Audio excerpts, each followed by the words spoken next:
我回家了，今天从上海回贵阳。要戒了你的狂，就像擦掉了污垢。他们说要顺台阶而上，而代价是低头。那就让我不可乘风，你一样骄傲着那种孤勇。谁说对弈平凡的不算英雄？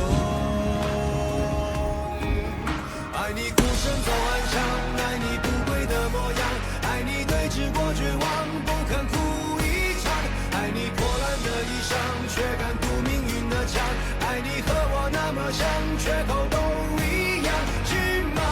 黑马，这褴褛的笔。第一次遇到我的行李要开包。就刚办登机的时候，工作人员问你坐安全门可以吗？我说可以。这就是我的位置，超级VIP 5位宝座啦！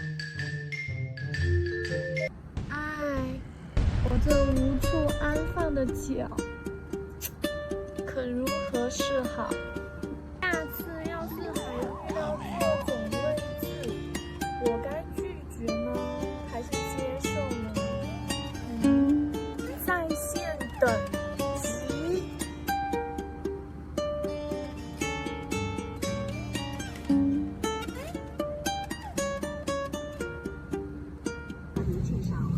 小姐姐现在开始讲解救生衣和氧气罩了，我乖乖听讲啊，指不定我哪天就用上了啊。将盖子扣好系紧，然后打开充气阀门。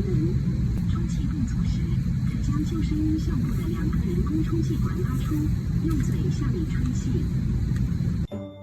这是我的迷你版餐桌。VIP 我骄傲了吗？我骄傲不起来呀！